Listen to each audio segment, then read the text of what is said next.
अब जरा मेरी बात ध्यान से सुनना, और फिर हम लोग पहले पेपर करेंगे, फिर उसके बाद आगे बढ़ेंगे। एक चीज़ पहले मैं बिटवीन समझा रही हूँ, इसके बारे में नोट डाउन भी करना। देखो,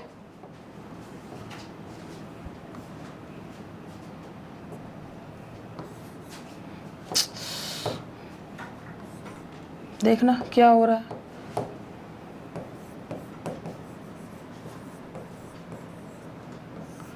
बिटवीन के बारे में अमंग से है मुझे पता है, लेकिन मैं पहले बिटवीन करा रही हूँ। बिटवीन के बारे में पहले कुछ पॉइंट नोट करेंगे।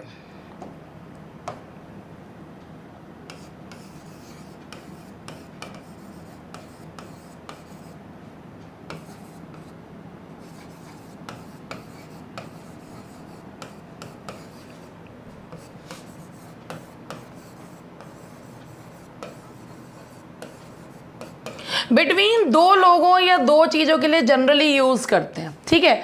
दो लोगों या दो चीज़ों के लिए जनरली बिटवीन यूज़ करते हैं, लेकिन ट्विस्ट यहाँ ये एक्सेप्शन देखो। बिटवीन का एक एक्सेप्शन, मतलब एक्सेप्शन ये है कि between is used with more than two when we talk about individual items। अब इसका क्या मतलब है ये मैं आपको बड़े ध्यान प्यार से समझाऊंगी। एक चीज़ देखना, जो मेरे से पहले पढ़े हुए हैं उनको तो सबको ये चीज़ पता है, लेकिन जो मुझसे नहीं पढ़े हुए, एक बात बताओ, तुम अपने बचपन से ये पढ़ते चले आ रहे हो कि बिटवीन दो के लिए यूज़ करते हैं और अमंग दो से ज़्यादा के लिए यूज़ करते हैं। पढ़ा या नहीं पढ़ा? पहले जल्दी जल्दी जवाब दो, पढ़ा या नहीं पढ़ा? अरे मेरे लालो जल्दी जवाब दो, यही पढ़ा है ना। अगर मैं तुमसे ये कहूँ कि बिटवीन 3 के लिए भी यूज़ होता है, 3 से ज़्यादा के लिए भी यूज़ होता है, तो क्या तुमने ये रूल किताब में पढ़ा है? पढ़ा होगा, हो सकता है किसी न किसी किताब में पढ़ा हो कि बिटवीन 3 या 3 से ज़्यादा के लिए भी यूज़ होता है। पढ़ा है? पढ़ा है ना? नहीं पढ़ा? चलो, कुछ ने पढ़ रखा है, कुछ ने नहीं पढ़ रखा। लेकिन वो 3 के रूप में कब यूज़ होता है, कब? इसका भी एक जो है, अच्छा चलो भवानी बताएगी। भवानी, 3 के लिए हम कब, किस स्थिति में यूज़ करेंगे? 3 के लिए हम किस स्थिति में बिटवीन यूज़ करेंगे? एक स्पेशल वर्ड जरूर आना चाहिए, तब बिटवीन यूज़ होगा। बताओ क्या?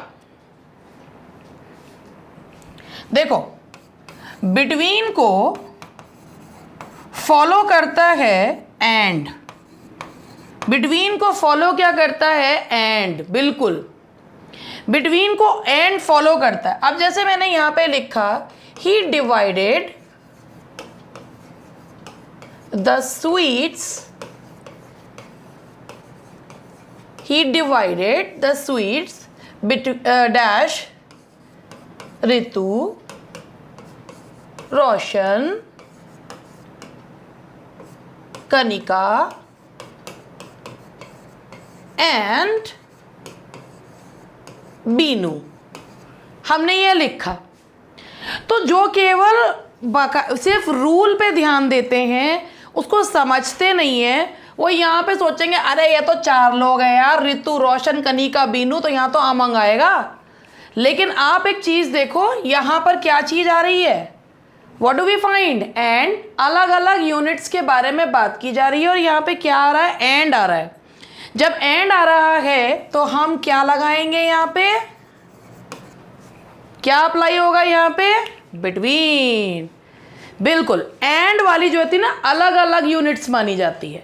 एक चीज़ ये याद रखना, बिटवीन को फॉलो करता है एंड, और इसीलिए जब बिटवीन अगर अलग अलग यूनिट्स आ रही हो, एंड दिया हुआ हो, तो आपको क्या यूज़ करना है? बिटवीन का यूज़। आई होप आपको मेरे यहाँ तक ये वाली बात समझ में आ गई होगी। जनरली बिटवीन 2 लोगों के लिए यूज़ करते हैं, लेकिन अगर 2 से ज़्यादा की बात हो और बीच में एंड आ रहा हो, अलग अलग यूनिट्स के रूप में बात की जाए, तो क्या यूज़ होता है? बिटवीन। आई होप आपको यहाँ तक। अगर मैम एंड नहीं दिया हो तो बरखा ऐसा होता ही नहीं है। ये तो ग्रामर का रूल है कि जहाँ पे तुम्हें रोकना होगा उससे पहले तुम एंड लगाओगे, आखिरी वाले से पहले एंड लगाओगे। नहीं तो प्लस कैसे करोगे?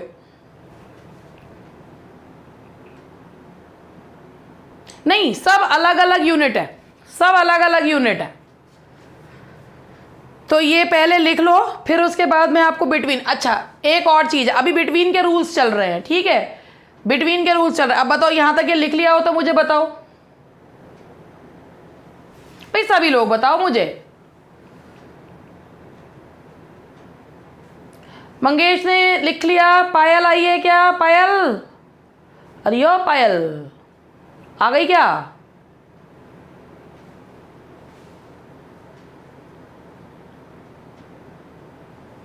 लिख लिया। चलो अब इसके आगे हम लोग बढ़ते हैं। हाँ, पायल ने लिख लिया, मंगेश ने लिख लिया, वेरी गुड वेरी गुड। चलो ठीक है, अब एक चीज ये सुन लो,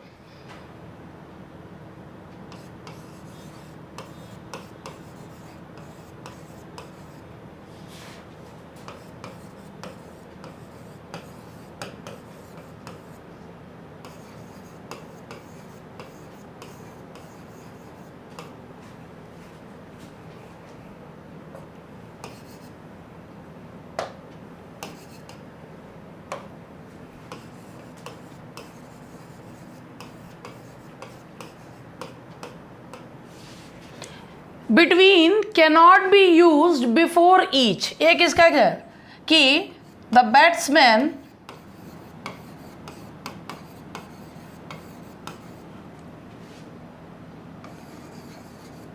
ड्रिंक्स वाटर या ड्रिंक्स एनर्जी ड्रिंक, ड्रिंक्स क्या टेक कर देते हैं,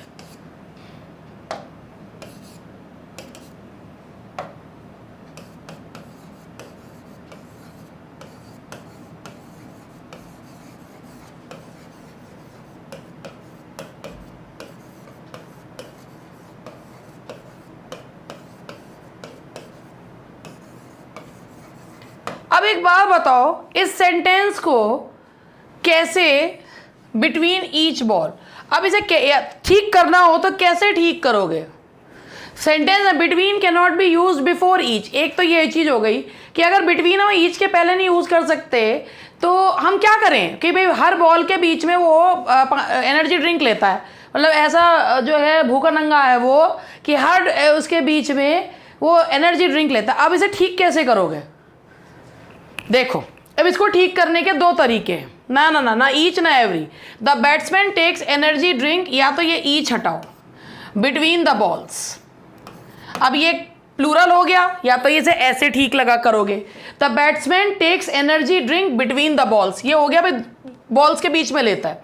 या तो इसे ठीक करो या ऐसे करोगे, the batsman take energy drink between, अब ईच हमें हटाना नहीं है लेकिन ठीक करना है, between each ball and the other, between each ball and the, अब देखो एंड लगा दिया तो बिटवीन को फॉलो कौन करता है? एंड। इस तरीके से ठीक कर देंगे। तो अगर हमें ठीक करना है, the batsman takes energy drink between the balls या between each ball and the other. तो क्यों? क्योंकि बिटवीन को फॉलो कौन करता है? एंड। अब बताओ यहां तक मेरी बात समझ में आई हो तो?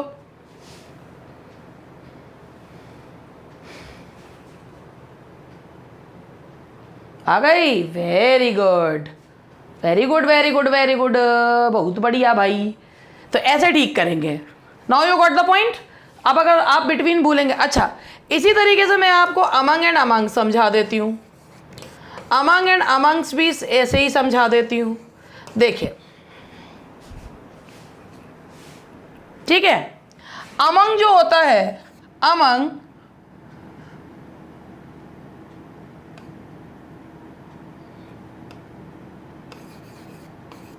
दोनों की दोनों ही use for more than two, दो से ज्यादा के बीच में के लिए यूज होता है, डिवाइड करने के लिए नहीं, दो से ज्यादा के बीच में, दो से ज्यादा के बीच में के लिए आप क्या यूज करते हो? Among and amongst. बस दोनों में अंतर ये है, अमंग जो होता है वो कॉन्सोनेंट्स के पहले यूज होता है, among is use before consonants and amongst is use before walls. ये याद रखना, among is use before consonants and amongst is use before walls. अभी कैसे है पहले यहाँ तक लिख लो, आई विल मतलब इसको मैं मिटा दूंगी, फिर उसके बाद जो है आप लोगों को इसका सेंटेंस बताऊंगी। पहले यहाँ तक समझ दो। और मैंने बिटवीन अमंग दोनों ही समझा दिए, क्योंकि भाई कुछ पॉइंट साथ के साथ लिखवाते चलना है। ये सोते सुंदरों, तुम अभी इस समय उठ उठ के आ रहे हो, सो गए होंगे।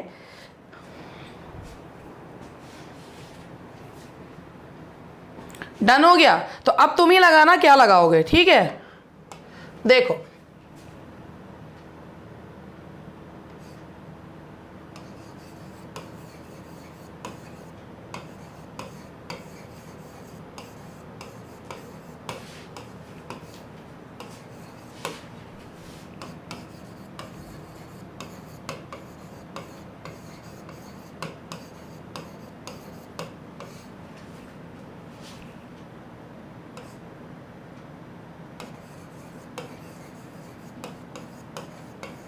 बताओ कहाँ क्या लगाओगे?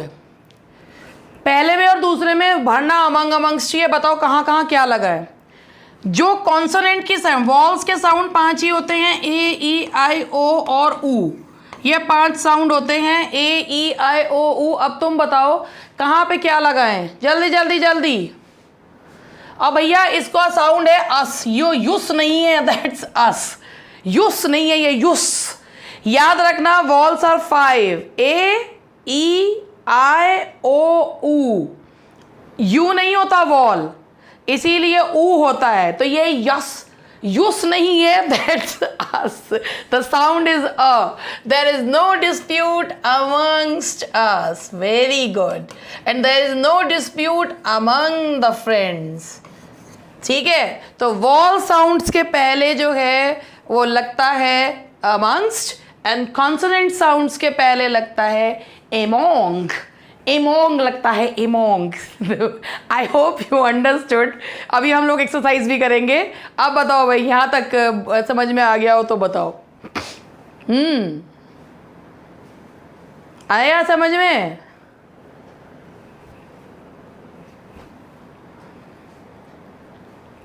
Got it? चलो आगे बढ़ते हैं। तो हमारा भैया एमोंग एंड बिटवीन तो हो गया। तो क्या मुझे इसे बताने की दोबारा से जरूरत तो नहीं है एमोंग और बिटवीन को? हाँ जी, एमोंग और बिटवीन को दोबारा से बतवाने की जरूरत तो नहीं है। Yes, now we have started among and between. अब देखो, अब हमारा आगे बढ़ते हैं, बात करते हैं फॉल इनटू।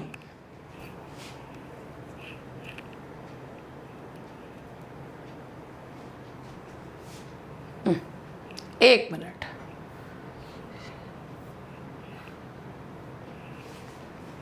एक मिनट का टाइम देना।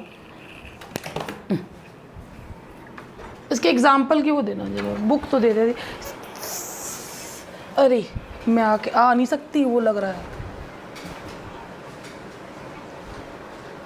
साथ के साथ दे दिया करो बुक को।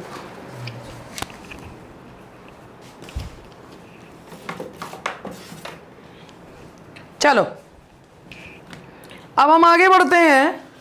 द नेक्स्ट वन इज हमारा आया है ये फॉल इनटू है। तो अब जरा इस फॉल इनटू को देखिए। तो फॉल इनटू का मीनिंग क्या हो गया? देखो इसको एग्जाम्पल से समझाती हूँ। ही फेल इनटू द पिट। ठीक है, पिट मतलब होता गड्ढा।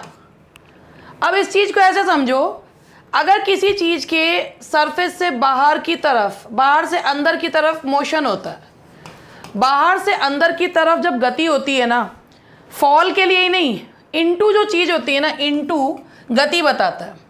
इनटू क्या बताता है? गति। अब आप इसको इसके साथ साथ मैं आपको वैसे भी लेके चल रही हूं, जरा एक चीज समझ।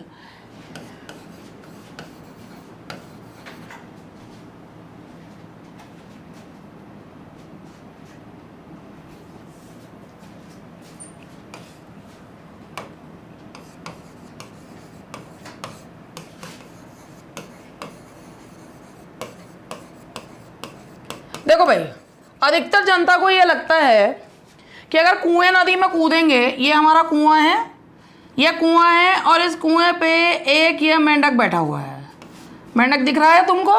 हंसता हुआ मेंढक दिख रहा है? देखो मैंने हंसता हुआ मेंढक बनाया है, दिख रहा है?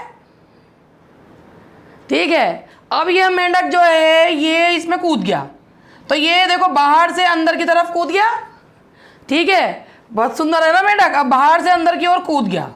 ठीक है, अब ये बाहर से अंदर की ओर कूद गया, तो ये बाहर से अंदर की ओर जब गति हुई, बाहर से अंदर की ओर गति, बाहर से अंदर की ओर गति के लिए आप क्या यूज करते हैं?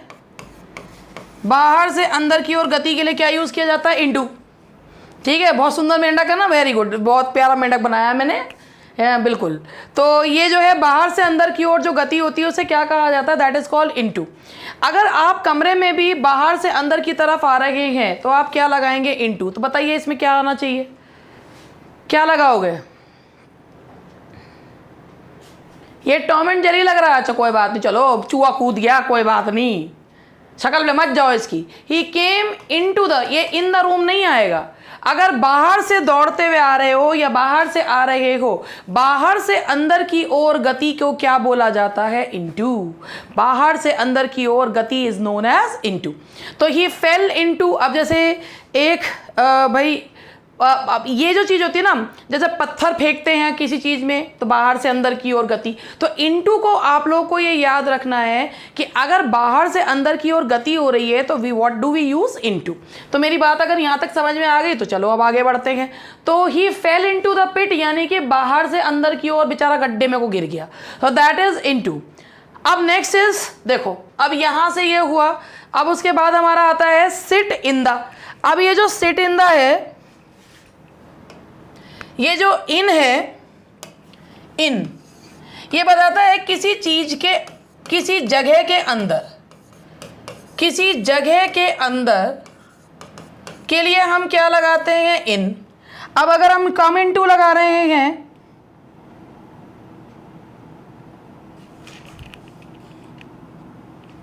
अब ये केम इनटू सेम वही है, बाहर से अंदर की ओर आना, बाहर से अंदर की ओर।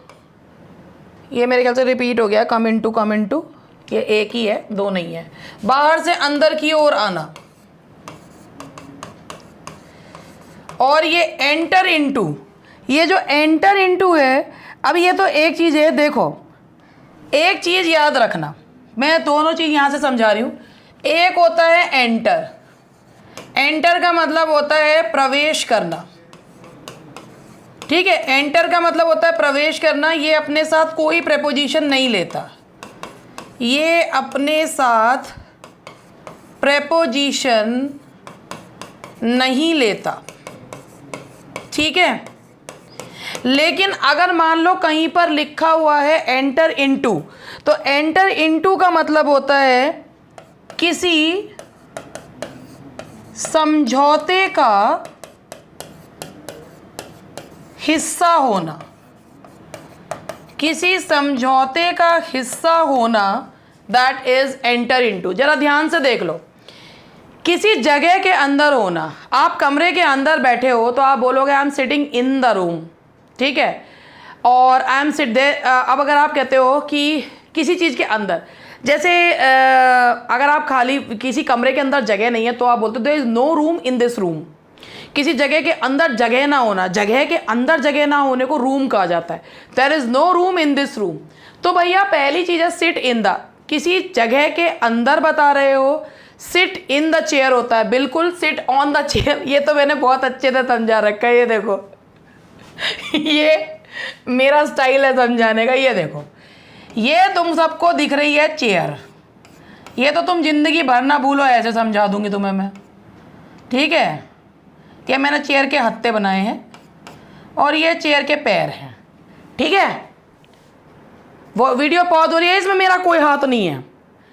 अब ये हमने कहा, हमने किसी से पूछा भैया सिट इन द चेयर और सिट ऑन द चेयर। ठीक है जी, तो भाई सुन लो, जो है अब सिट इन द चेयर या ऑन द चेयर। तो जैसे कहते हैं ना कुर्सी पर बैठ जाओ, तो सारे के सारे यूँ कहेंगे कुर्सी पर बैठ जाओ। अब आप लोगों ने शादी वादी में देखा होगा कि जो लोग होते हैं ना, जब यहाँ पर जैसे किसी के पास जो है, जो दूल्हे के पास खड़े होकर फ़ोटो खिंचवा रहे हैं दुल्हन के पास, तो वो तो चढ़ के बैठ जाते हैं यूँ, है ना, ऐसे करके बैठ जाते हैं। तो वो तो हो गया भैया, चढ़कर बैठ गए, तुम यहाँ चढ़ के बैठ जाओ कुर्सी के, तुम यहाँ चढ़ के बैठ जाओ, ये क्या है, दैट इज ऑन द। लेकिन अगर आप किसी चीज की बैक लगा के बैठे हो तो वो चीज क्या होगी, that is in the chair. ठीक है, अगर बैक लगा के बैठे हो किसी चीज की तो वो इन द चेयर होगा, ऑन द चेयर नहीं हो सकता। चाहे वो बेड हो जिसका सिराना होता है तो भी इन द बेड। अगर आप किसी चीज की कुर्सी, आप कुर्सी जिस चीज का सिराना, जिस चीज की ये बैक होती है, जिस भी चीज की बैक होती है, अगर आप उस पर बैठते हो तो वो इन है। दीवान पे बैठोगे तो ऑन है क्योंकि उसकी बैक नहीं होती। स्टूल पे बैठोगे तो उसके लिए क्या किया जाएगा, स्टूल पे बैठोगे तो ऑन लगाया जाएगा, लेकिन जिसकी बैक होगी उसके लिए इन। अब पेड़ के नीचे बैठोगे, बिल्कुल पेड़ के ठीक नीचे बैठोगे तो अंडर, पेड़ की छाया में बैठोगे तो इन द शेड, पेड़ के ठीक नीचे अंडर, पेड़ की छाया में जो किसी साइड से कवर हो, बिल्कुल। अगर आपके इसमें बैक आ रही है, अगर किसी भी चीज में बैक है तो बैक होने पर आप इन लगाओगे, ये याद रखना। सिट इन द चेयर होता है, ऑन द चेयर नहीं होता। लाई इन बेड होता है, लाई ऑन बेड नहीं होता। तो इसीलिए sit in the chair, not sit on the chair. और उसके बाद अगर पेड़ के ठीक नीचे बैठे हो तो अंडर, पेड़ की छाया में बैठे हो तो in the shade. I hope stool पे ऑन होगा क्योंकि उसके पीछे, दीवान पे ऑन होगा क्योंकि बैक, भाई ये रखो ना, तुमने अपने दीवान पे अगर वो लगवा रखा हो, क्या कहते हैं उसे, सिरहाना, या तुम्हारे दीवान की बैक हो तो वो इन है। लेकिन वैसे दीवान के वो होता नहीं है। सिट इन द कार, बिल्कुल। अब कार में, कार के लिए सिट इन लगाते हैं और बाइक वगैरह के लिए ऑन लगाते हैं, जो चारों तरफ से कवर्ड इन वैसे, और जिस पे माउंट करना पड़ता है ऑन, चारपाई पर ऑन, बिल्कुल बिल्कुल। बेड के लिए इन, बेड के लिए इन होता है। इसका मतलब ये नहीं है बॉक्स खोलो और उसके अंदर लेट जाओ। इन का मतलब होता है जिसके ऊपर सराहना, उसके जो है उसके उससे नीचे आए ना, बैक है उसमें तो इन आएगा। ये नहीं कि लाई इन बेड तो बेड का वो खोला बॉक्स और लेट गए और ऊपर से अपना जो है वो भी रख ली। मैं पूरे बेड के लिए केवल, भैया अब ये तू पूरे बेड और आधे बेड का भी पूछ ले।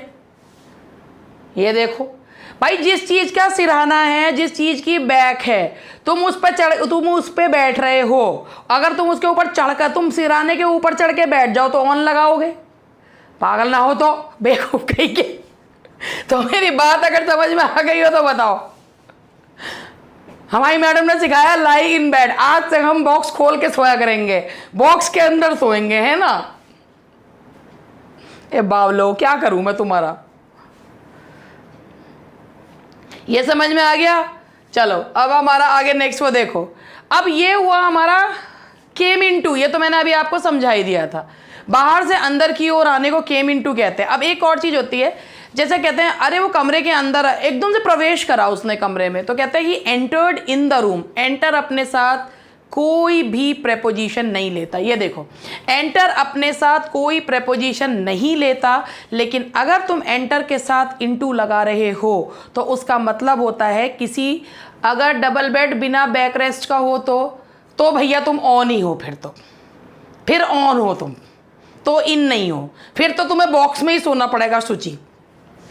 ठीक है, कि वो इन बनाने के लिए किसी समझौते का हिस्सा होना, दैट इज एंटर इनटू। किसी समझौते का अगर हिस्सा है कोई तो एंटर इनटू है। To make oneself a party to an agreement. तो अब मैं अभी आप लोगों को भैया बात मैंने समझा दी। जिस चीज़ की बैक इन, बैक नहीं तो ऑन।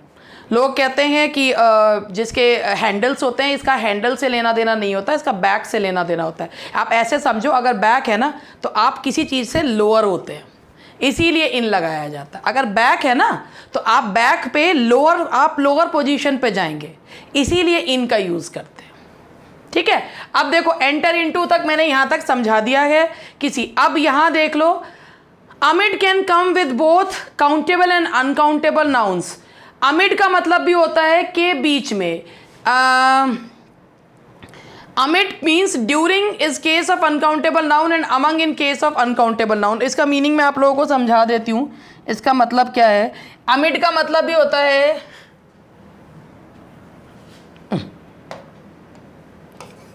के बीच। ये अमिट जो होता है ना, ये दोनों के साथ यूज कर सकते हैं, काउंटेबल या अनकाउंटेबल। अब हम क्या करते हैं, अब हमारे जो बचे हुए क्वेश्चंस हैं ना, मैम एंटर समझ नहीं आया। एंटर का ऐसे, अभी देखो, जैसे मैंने कहा उसने कमरे में प्रवेश किया, रुक जाओ मैं बता ही रही हूँ। उसने कमरे में प्रवेश किया, ये मैंने लिखा। अब प्रवेश जो वर्ड होता है उसका मतलब होता है एंटर, ठीक है मैम? एंटर नहीं बिल्कुल वही तो चीज़ समझा रही हूँ, सुन लो ना, बता ही तो रही हूँ। उसने कमरे में प्रवेश किया तो आप लगाओगे ही एंटर्ड द रूम। अब एंटर में ना प्रेपोजिशन छिपा रहता है, तो आप उसके साथ इन या इनटू कुछ नहीं लगाओगे। लेकिन अगर उसने कहा, हमारा सेंटेंस है कि मान लो इसने कि ही refused to enter into an agreement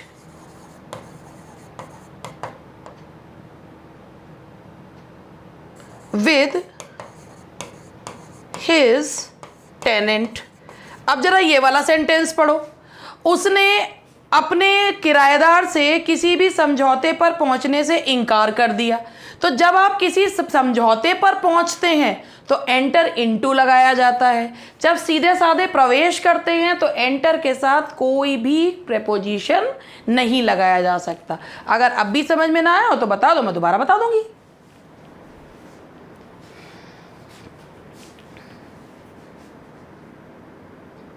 वाह मैम वाह इसमें वाह की क्या बात है। अरे भैया जिन्हें समझ में नहीं आया था वो बता दो, जिन्हें नहीं आया था। विनीता को नहीं आया था, अर्पिता को नहीं आया था, तो वो तुम लोग बता दो। आ गया? तो वर्ब की फॉर्म ही आएगी, हाँ बस एंटर आएगा और कुछ नहीं आएगा। यस गीता जी। तो अर्पिता, जब अर्पिता फिर भाग गई हैं कहीं को। ए अर्पिता आ गया? चलो अब क्वेश्चन करोगे। कहां तक करा दिए थे मैंने क्वेश्चन, ये बताओ पहले।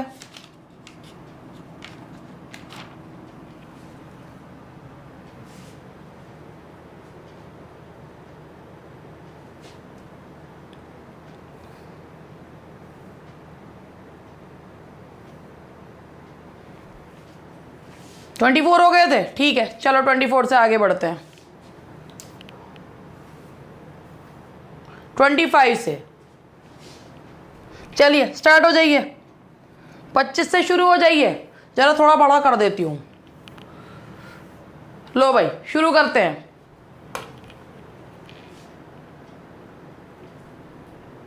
एंटर इनटू डायरेक्ट नहीं आता, नहीं एंटर के साथ कभी भी इन या इनटू कुछ नहीं लगाते, इन या इनटू कुछ नहीं लगाते एंटर के साथ प्रवेश करने के सेंस में। बिल्कुल। He sat beside me as the seat ने, मैंने आपको एक चीज बताई थी, बिसाइड के साथ एक और मैंने आपको बताया था, बाय बताया था।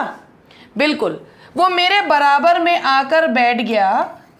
As the seat next to mine was vacant, क्योंकि मेरे बराबर वाली सीट खाली थी। तो आप चाहे बाय लगा दो या आप बिसाइड लगा दो, बिल्कुल सही। अब 26 का बनाइए। Dash being a coward he is fickle minded too. Coward यानी कि कायर होने के साथ साथ वो चंचल भी है। बताइए, वेरी गुड मेरे होशियारों। Besides being a coward he is fickle minded too, very good. चलो आगे बढ़ते हैं। अब नेक्स्ट वाला बता दो। I can cope with any problem, I can cope with any problem.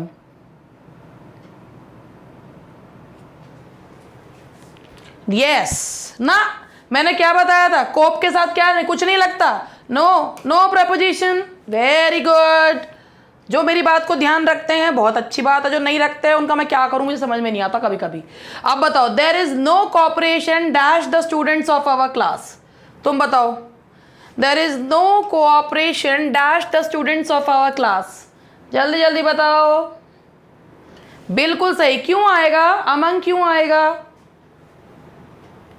Sometimes ऐसा लगता है क्वेश्चंस बहुत ही ज़्यादा सिंपल हैं, मगर सिंपल भी करना बहुत ज़रूरी होता है यार, है ना। ये तो हम लोग प्रेपोजिशन वाला एक पार्ट है। बिल्कुल सही, कॉन्सोनेंट साउंड है, दैट्स वाई। अब now next question, bilateral talks will surely improve the relation dash India and Pakistan. अब हम इसमें आगे भी जोड़ देते हैं, इंडिया, पाकिस्तान, बांग्लादेश, सभी जोड़ देते हैं, चलो, एंड श्रीलंका। मैंने 4 जोड़ दिए।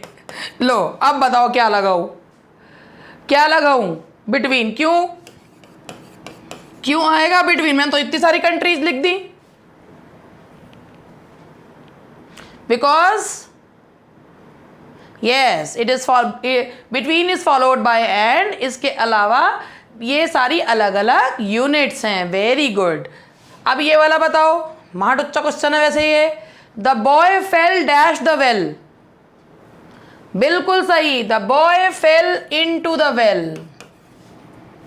साफ सुथरा लिख दूं, बाद में वीडियो देखोगे तो फिर दिक्कत मानोगे। चलो 31, we were sitting dash the classroom when the boys came dash the room. जल्दी जल्दी करो, लगाओ। We were dash sitting the room when the boys. बिल्कुल बिल्कुल, पहला है we were sitting in the classroom when the boys came into the room. बाहर से अंदर की ओर आने के लिए क्या लगाओगे? In, into. बिल्कुल सही। अब जरा नेक्स्ट देखो, all the students stood dash respectfully when the principal entered the class. 32, question number 32, all the students stood up. इसको सिंपल ही है, all the students stood up. बिल्कुल सही। Now the next question is, the architect entered dash agreement with the contractor. अब इसको ध्यान से पढ़िए, the architect entered dash agreement with the contractor। बिल्कुल सही, into आएगा, पर पहले से ही into लिखा हुआ है इतना सारा। into 34, the bill was passed dash pandemonium। Bill जो है पेंडेमोनियम में पास हो गया। The bill was pass dash pandemonium. नहीं, ये एक बताओ, पेंडेमोनियम क्या है? पेंडेमोनियम ये पेंडेमोनियम तुम गलत उससे समझ रहे हो। एक्चुअली पेंडेमोनियम का मतलब होता है अफरा तफरी में, अफरा तफरी के बीच। पेंडेमोनियम जो वर्ड है ना, वो तुम सैटर्न की हेल की राजधानी को मत समझो। अफरा तफरी के बीच, के बीच के लिए, के दौरान, के बीच के लिए मैंने अभी क्या बताया था? का अनकाउंटेबल नाउन आए तो क्या लगाया जाता है? Amid. Yes, the bill was passed amid pandemonium. बिल्कुल सही, ये अफरा तफरी के बीच है। पेंडेमोनियम का मतलब होता है अफरा तफरी। यस, बिल्कुल सही। Now the last question, the lion jumped dash the deer. The lion jumped dash the deer. अब ये देखो, ये है अपॉन। अपॉन का मतलब होता है कि सरफेस पे, सरफेस के ऊपर गति, सरफेस के ऊपर गति के लिए यूज किया जाता है upon, in motion. Yes, upon. बताओ भाई कितने क्वेश्चन ठीक हुए? कहाँ से कहाँ तक थे? कितने क्वेश्चन थे? 11? हाँ बिल्कुल बिल्कुल बिल्कुल। ऑन टू का होता था चलती हुई सरफेस। ओवर कब आएगा? बताएंगे ओवर भी कब आएगा। सरफेस के ऊपर जब मोशन होता है तो अपॉन लगाते हैं। How many questions are correct? Very good, सब सही हैं। सारे तो सही नहीं थे, छुट्टी।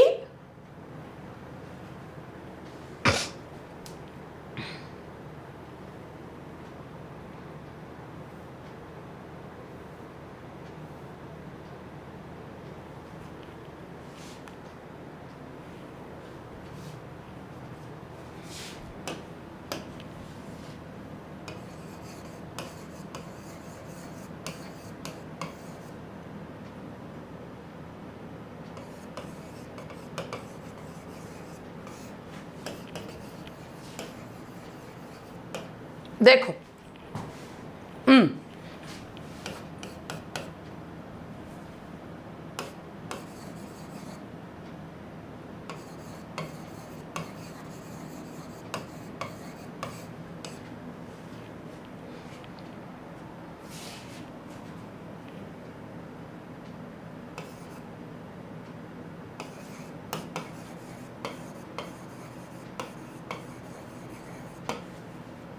अमित पूछा मुझसे एक, अभी वैसा क्वेश्चन पूछा अमित का एक मीनिंग होता है के बीच में। देखो जब नहीं अप लगाते नहीं रहे ना, अप नहीं होता, कोप वेद होता है, कोप के साथ वेद आता है, अप नहीं लगाना, ठीक है। टीवी पे तो बहुत कुछ गलत बोलते हैं। अब जरा एक समझौता करना किसी के साथ, अभी बताती हूँ, एक एक करके बता रही हूँ। जब ना किसी चीज़ के बीच में काउंटेबल नाउन आता है तो आप अमिड लगा लो, अमंग लगा लो, कुछ भी लगा लो, चलता है। लेकिन अगर अनकाउंटेबल नाउन है ना तो आप कभी भी अमंग नहीं लगा सकते, अमंग्स नहीं लगा सकते, आपको लगाना होगा अमिड। जैसे मैंने कहा कूड़े के ढेर के बीच में गुड़िया पड़ी थी। अब ये तुम मुझे बताओ कूड़े का ढेर काउंटेबल है या अनकाउंटेबल है? तुम बताओ कूड़े का ढेर काउंटेबल है अनकाउंटेबल है? अनकाउंटेबल है। रीता जब तुमने क्वेश्चन पूछा था तुम बताओ अनकाउंटेबल है? कूड़े का ढेर, कूड़ा, कूड़े का ढेर तो एक हो है, कूड़े का मैंने तो गार्बेज लिखा है, कूड़ा, कूड़ा अनकाउंटेबल होता है। कूड़े के बीच में जो है एक गुड़िया, कूड़े का ढेर भी नहीं बोलती, कूड़े के बीच में गुड़िया पड़ी थी। अब जो कूड़ा है ना वो अनकाउंटेबल है, अनकाउंटेबल और बीच में लगाना है। अब बीच में के लिए आप अगर अनकाउंटेबल नाउन है तो आप क्या यूज़ करोगे? अमिड। क्या यूज़ करोगे? अमिड का यूज़ किया जाएगा। अगर आपका जो ये नाउन है ये अनकाउंटेबल है तो आप क्या यूज़ करोगे? अमिड का यूज़ करोगे। लेकिन अगर आपका नाउन काउंटेबल है आप कुछ भी लगा सकते हो, अमंग लगा दो, अमिड लगा दो, कुछ भी। There is a cottage, amid the trees, there is a cottage among the trees. हालांकि पोजीशन बताने के लिए अमिड ज़्यादा सही रहता है, क्योंकि देखो अमिड जो होता है ना वो काउंटेबल, जब किसी चीज़ के बीच में आप बता रहे हो ना तो आप अमिड लगा सकते हो, वो तब अमंग का ही काम करता है। लेकिन आप किसी चीज़ के बीच में बैठे हुए हैं तो आप यहाँ अमिड अमंग कुछ भी लगा सकते हो। लेकिन ये जो है ना यहाँ पे सिर्फ आपका क्या लगता है, यहाँ पे आपका लगता है जब अनकाउंटेबल नाउन आता है ना, जैसे पेंडेमोनियम था तो उसमें कहा the bill was passed dash pandemonium, तो अफरा तफरी के बीच में, अफरा तफरी के माहौल में, तो दैट वाज अनकाउंटेबल, तो इसीलिए अनकाउंटेबल है, that's why we put amid. अब मुझे बताओ भाई बात समझ में आई या नहीं आई? फिर मुझसे किसी ने पूछा था कोप,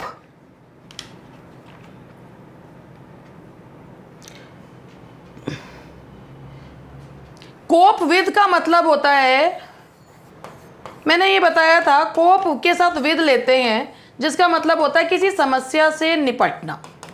अगर तुम कोप अप विद लगाते हो, कोप अप विद, तो ये एक गलत एक्सप्रेशन है, ये बिल्कुल गलत है। ऐसे पहले कभी नहीं पढ़ा हैं? बहुत अच्छे समझ आ गया, थैंक यू वेरी मच। थक गई मैं, बता दूंगा। चलिए अब मैं पढ़ा दूँ इसे, कुछ ही वर्ड्स हो पाएंगे। आप देख रहे हैं कि इससे ना ज़्यादा कॉन्सेप्ट क्लियर हो रहा है। हाँ बिल्कुल, Anupama, amid and amidst both are same, you can put everywhere, उसका कोई फर्क नहीं पड़ता, बिल्कुल आ सकता है। लेकिन मैं आपको एक चीज़ बता रही हूँ ना, जब पोजीशन बतानी होती है ना ठीक बीच में, तो उसके लिए आप अमिड लगाते हो। किसी चीज़ के जब बीच में बता रहे हो ना, और किसी चीज़ के लिए, किसी नॉन लिविंग थिंग के लिए, किसी चीज़ के लिए, तो उसमें आप अमिड लगाते हो। बिल्कुल पेंडेमिक के लिए अमिड लगाओगे, बिल्कुल सही। हाँ, अमिड एक्चुअली अनकाउंटेबल के लिए ही होता है। हम काउंटेबल अनकाउंटेबल दोनों के लिए लगा सकते हैं, लेकिन अनकाउंटेबल के लिए सिर्फ बीच में के लिए अमिड यूज होता है। यस, हाँ, मतलब अनकाउंटेबल चीज होगी ना तो।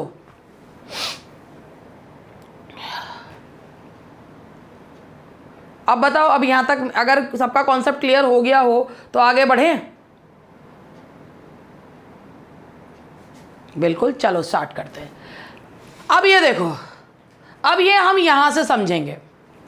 On touching the surface of someone और समथिंग, किसी चीज को कोई चीज छू रही है तो ऑन है। हालांकि बहुत ही साधारण सी चीज है। देखो जो हम अभी बात कर रहे थे, जो तुम लोग पागलों वाली बातें करे जा रहे थे, अब ये देखो, ये एक बेंच है, लेकिन बिना उसकी बेंच है, बिना बैक की बेंच है। ये सिर्फ बेंच है और ये बिना बैक की बेंच है। अब इस पे लोग बैठे हुए हैं, ये हाथ वाथ रख के ऐसे बैठे हुए हैं, देखो ठीक है, ये बैठे हुए हैं, लोग बैठे हुए हैं, हाथ वाथ रख के बैठे हुए हैं। अब ये जो इस पे बैठे हुए हैं, तो ये सरफेस के ऊपर है टच करते हुए, तो आप क्या लगाओगे? ऑन का यूज़ किया जाए। अगर मान लो इस पे होता, ब्यूटीफुल पीपल है ना, हाँ बिल्कुल, बहुत सुंदर लोग हैं हाँ मान लो इसकी बैक होती तो क्या लगाते? बैक होती तो क्या लगाते? इन। बैक नहीं है तो क्या लगाएंगे? ऑन। बेंच पे बैठे हैं, ऑन द बेंच, ठीक है। हाँ जी, अब ये देखो, अब ये नेक्स्ट देखो,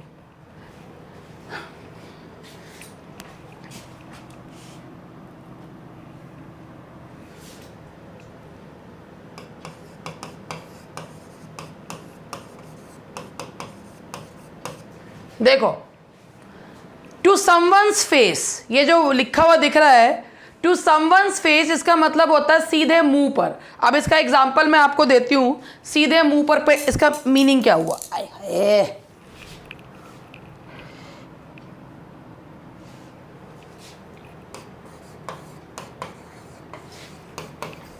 अब यहां पे लोग कंफ्यूज हो जाते हैं, ऑन लगाएं कि टू लगाएं। हिंदी में क्या बोलते हैं? उसने उसके मुंह पर सच बोल दिया। हम ये बोलते हैं, ये हिंदी में बोलते हैं, उसने उसके मुंह पर कड़वी सच्चाई बोल दी।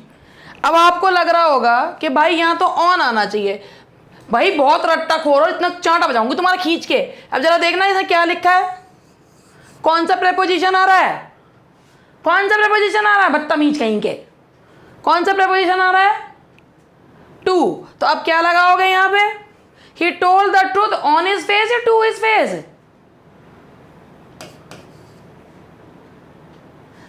किसी के मुंह पर बोल देने को, ओपनली बोल्डली बोलने का, मैंने बोला मैं तुम्हारे मुंह पर सच्चाई बोलूंगी, आई विल से the truth on your face, नहीं। अब ऑन का मतलब क्या है? ये देखो, ये तुम्हारा मुंह है, ये नहीं तुम्हारा नहीं है, किसी का भी मुंह हो, और ये ऑन योर फेस, ये सच्चाई, ये सच्चाई लिखी हुई है ना, तो ये ऑन है ये क्या है? ऑन। ऐसा होता नहीं। तो जब आप किसी चीज को, है ना, ये सन नहीं है, ये लोग हैं। अब अगर तुम किसी के मुंह पर सच्चाई बोल रहे हो तो हिंदी को एग्जैक्टली इंग्लिश में मत लो, उसे कहा जाएगा yes, on means touch to the surface, तो ये बोलेंगे टू। हाँ टू बोलेंगे। इतना खूबसूरत कौन है क्लास? मैं ही हूँ, इतनी खूबसूरत मैं ही हूँ, ये मैं हूँ। तुम्हें कैसे बोल दूँ मैं, ये मैं हूँ, ठीक है। लो मैंने चश्मा भी लगा लिया, ये मैं ही हूँ और मैंने अपने बाल भी खड़े कर लिए, लो ठीक है। हाँ वो भी है, तो वो चीज़ें भी मैं आपको बताऊंगी। जब आप किसी को बोल्डली बोलते हैं ना, किसी के मुंह पर कोई बात कहते हैं, तो बोल्डली और ओपनली किसी बात को बोलने के लिए क्या लगाया जाता है? To. I will say whatever to your, ये यहाँ पर देखो, I will say anything to his face, ठीक है। नो मैम ये आप नहीं हो सकती, नहीं मैं ही हूँ, मैं ही हूँ ये। अब मैं तुम्हें कैसे कह दूँ कि ये तुम हो, ठीक है। तो he told the truth to his face. तो अब मेरे ख्याल से अब आप लोग इसमें गलती नहीं करोगे कि आप यहाँ पे ऑन नहीं लगाओगे। अगर आपके सामने यहाँ प्रेपोजिशन में ऑन दिया होता तो आप यहाँ पे लगा देते, लेकिन अब आप ये गलती नहीं करोगे। तो अब आप ये देखो, किसी के सीधे सीधे मुंह पर बोलने के लिए आप क्या लगाते हैं? टू, ठीक है। आईलाइनर ना है वो भी लगा दूंगी, क्या बात हो गई। तो अब बताओ भाई, यहां तक मेरी है। फिल विद, फिल के साथ विद लगता है, इसको ऐसे समझो। अब इसको ऐसे समझो,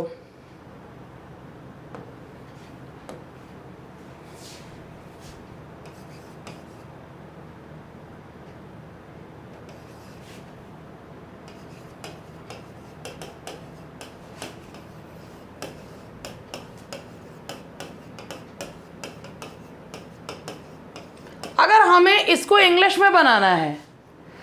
वह अपराध बोध से ग्रस्त है। अपराध बोध को बोलते हैं गिल्ट।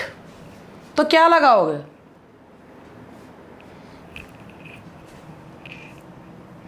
वह अपराध बोध से ग्रस्त है। अरे यार ये क्या करूं इसका मैं। बिल्कुल, he is filled with guilt. He is filled with guilt. वह अपराध बोध से ग्रस्त है। अगर कहेंगे वह दुख से भरा हुआ है, he is filled with sorrow, he is filled with grief. तो किसी चीज से भरे हुए होते हैं तो क्या लगाते हैं? फिल्ड विद, है ना। कोई चीज भी हो, अगर कहते हैं भाई ये डिब्बा चॉकलेट से भरा हुआ है, ये डिब्बा चॉकलेट से भरा हुआ है, क्या कहोगे? क्या कहोगे? समझ गए? Yes, Arnold was filled with negativity. हाँ, आर्नल्ड याद आ रहा है इस बावली को। अब बताओ। हाँ, तो भी फिल्ड विद चॉकलेट। यस, उसकी आंखें आंसुओं से भरी हुई थी। उसकी आंखें आंसुओं से भरी हुई थी। बिल्कुल, दो मटेरियल, तभी तो पूछ रही हूँ। उसकी आंखें आंसुओं से भरी हुई थी, विद टीयर्स। हाँ, अब बताओ, अब रुक जाओ, नाउ स्टॉप। अब बताओ यहाँ तक चीज़ें समझ में आ रही हैं या नहीं आ रही हैं? बजाय एक एक प्रेपोजिशन के आप लोगों को उसके 4-4 एप्लीकेशंस बताई जाएं, आई थिंक ये चीज़ों से दिमाग में और बहुत अच्छे से समझ में आता है ना। That's why I changed my policy. मैंने जो वह करवाती थी उसको छोड़ दिया मैंने। अरे मैं कहाँ एक स्मार्ट स्टडी, मैं तो पागल हूँ बिल्कुल एक नंबर की।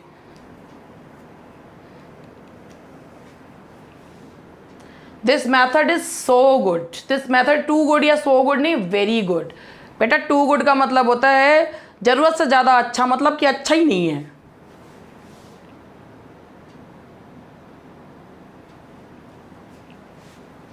आप ही तो स्मार्ट है। अच्छा, कभी कभी तो मुझे ये लगता है मेरे से बड़ा पागल दुनिया में कोई नहीं है। एक कहावत सुनी है तुमने? नहीं, मैं बता रही हूँ क्यों। कहावत सुनी है, मुद्दई क्या होता है वो, मुद्दई सुस्त गवाह चुस्त। सुनी है? हाँ, टू गुड नहीं होता। हम सब की स्मार्ट माँ। हो एक कहावत होती है, मुद्दई सुस्त गवाह चुस्त। इसका मतलब ये होता है जैसे कोर्ट में कोई गवाही देने, कोई कोर्ट में किसी का केस चल रहा है, तो जिसका केस चल रहा है ना वो तो सुस्त है, चलना कल चला जाऊंगा, परसों चला जाऊंगा। लेकिन जो गवाह है ना वो बड़ा चुस्त है, मैं तो जाऊंगा, मैं तो आज ही गवाही दूंगा, मैं तो आज ही गवाही दूंगा। तो होता है मुद्दई सुस्त गवाह चुस्त। तो मुद्दई सुस्त गवाह चुस्त। हाँ, तो इसीलिए मुझे लगता है यार तुमको भी उतना ही वो होना है, उतना ही जो, इसीलिए कह रही हूँ मैं कि गवाह जो होता है ना वो होता है गवाह होता है, वो ये कहता है मैं तो गवाही, चलना गवाही दे के आऊँगा, चलना गवाही दे के आऊँगा। और मुद्दा ही कह रहा है चलना छोड़, कल चलेंगे। नहीं नहीं, मैं जाऊँगा, मैं जाऊँगा। तो मेरे मुद्दे, मैम इतिहास ऐसे ही लोग रचते हैं। मुझे ना रचना इतिहास, I just want your selection, that's it. मुझे कोई इतिहास नहीं रचना, मुझे किसी चीज़ की, भाई देखो पैसा मुझे बहुत चाहिए, पैसा तो मुझे चाहिए ही चाहिए, ठीक है, वो मुझे मिल रहा है, तुम्हारे वो भी वैसा नहीं चाहिए, वो भी मेहनत का चाहिए, ठीक है। लेकिन सबसे बड़ी जो मेरे लिए जुनून है ना वो है तुम लोग का सिलेक्शन। और अगर तुम्हारी बेवकूफ़ी की वजह से तुम्हारे सिलेक्शन में प्रॉब्लम आती है ना तो ये मेरे लिए बहुत दुख की बात है, क्योंकि ये तुमको भी पता है कि हम कितनी मेहनत जो है, तुम लोग मेहनत तुम भी कर रहे हो, लेकिन कभी कभी भटक जाते हो, और वो भटकना नहीं है। इंग्लिश हिस्ट्री आप तो, मैं कहता हूँ पैसा भी चाहिए तो मेहनत का चाहिए और कुछ नहीं। हाँ, सुपर 30 ना मेरे तो बहुत सारे हैं, मुझे तो सबका चाहिए। इतने सारों में 30 नहीं भाई, इतने सारों में कम से कम 100 सुपर। हाँ चलिए, अब हमारा नेक्स्ट प्रेपोजिशन आ रहा है, बस ये आज लास्ट कर रहे हैं, ये भेज दूंगी, कल इसे करेंगे। का है तो ये काफ़ी सारे, कल हो जाएंगे कंप्लीट। तो दिस मेथड इज मुझे भी सही लग रहा है। अब ये वाला, अब देखो, word for word, exact repetition of the same words verbatim. किसी चीज़ को शब्द बा शब्द लिखने को वर्ड फॉर वर्ड कहा जाता है, कि किसी चीज़ को एज इट इज़ लिखना, यानी कि जैसा है वैसा ही लिखना, उसे क्या कहा जाता है? Word for word. मैम आप बूस्ट करते रहा कहो, मेरे पास क्यों नहीं आ पा रहा? मैं तेरे पास, मुझे पता क्यों नहीं आ पा रहा, वो रिवीजन मुझे मालूम है, मैं कर दूंगी तेरा रिजल्ट ही। देखो, वर्ड फॉर वर्ड जो है वो जैसा है वैसा ही, एज इट इज़ है। तो ये एज इट इज़ का ना लोग गलती से क्या कर देते हैं, लोग कर देते हैं, मैंने कहा कि उसने मुझे जो उसके शब्द हैं एज इट इज़ बता दीजिए, तो हम बोलेंगे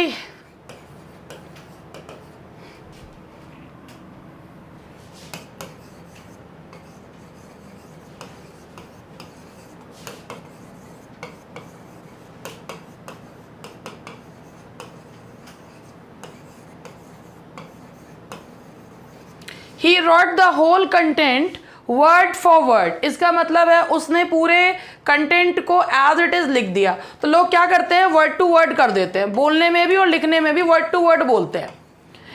ठीक है, तो ये बिल्कुल गलत है। ये आपका जो ये फ्रेज है ये बिल्कुल गलत है। ये इसकी जगह आपका क्या होगा, he wrote the whole of the content word for word. तो बताओ भैया, यहाँ तक अगर समझ में आ गए हो तो बस आज की सभा यहीं समाप्त करें और बाकी की सभा करेंगे कल। जल्दी बताओ। बोलने के लिए भी वर्ड फॉर वर्ड ही होता है, बिल्कुल एज इट इज़ को वर्ड फॉर वर्ड बोलते हैं। तो हाउ इज़ द सेशन, पहले ये बताइए।